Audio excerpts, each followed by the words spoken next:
Est-ce que les Québécois sont racistes, islamophobes? Ça fait suite à cette dénonciation par l'humoriste Nabila Ben Youssef, qui est de culture musulmane, qui donc dénonce la motion qui a été adoptée par l'Assemblée nationale et qui, elle, dénonce l'islamophobie ambiante au Québec, avec ce débat sur le niqab particulièrement. Madame Nabila Ben Youssef est avec nous. On prend les appels. Ahmad de Montréal. Bonjour, Ahmad. Oui, bonjour, Monsieur l'évêque. Moi, je suis content de voir une femme musulmane moderne qui nous représente.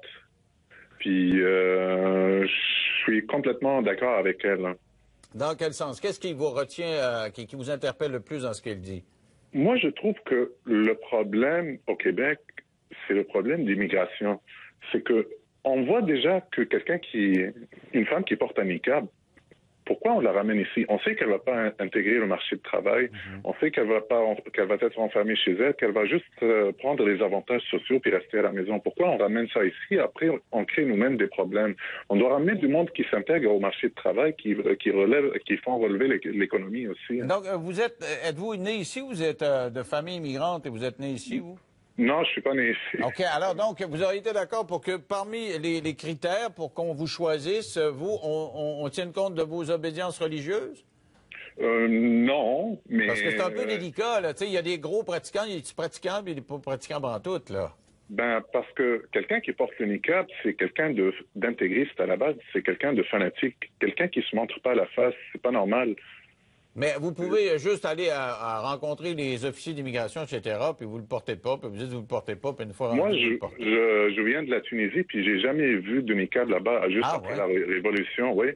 Puis la première fois que je le vois ici, c'était à l'université de McGill. C'est une employée qui portait le niqab, qui était dans un guichet. J'avais un examen de français pour l'immigration. C'était un service public. Et vous avez jamais vu ça en Tunisie, en plus? Jamais d'avis. Donc, on serait plus musulman que l'imam, si je comprends bien. On dit plus catholique que le pape, mais on pourrait dire ça, on pourrait dire l'inverse.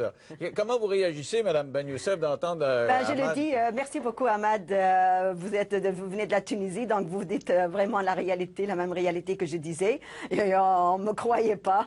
Je le dis même dans mes spectacles que c'est au Québec que j'ai vu pour la première fois de ma vie une femme voilée de la tête aux pieds.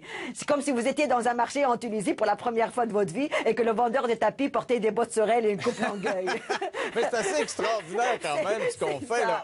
On a des immigrants de culture musulmane qui nous disent « Écoutez, dans le fond, vous êtes trop mou, là. » Mais oui, parce que moi et plusieurs comme moi, vous savez, en Tunisie, les femmes ont eu tous les droits presque en même temps que les Québécoises. Ouais. Et malgré tout, j'ai immigré. J'ai choisi de venir vivre au Québec pour bénéficier de ces droits-là, loin des traditions stupides qui existent encore. Malheureusement, c'est la mentalité qui ne change pas facilement, malgré tous les droits qu'on avait. Donc, si la mentalité ne change pas, c'est difficile de pratiquer ces droits-là. Madame Ben Youssef, j'aimerais ça prendre un dernier appel parce que... Juste, je finis. Oui. Alors, quand je me retrouve ici, 20 ans après, avec des traditions encore pires, avec les mêmes traditions, ou même encore pire, c'est offensant. C'est très heurtant.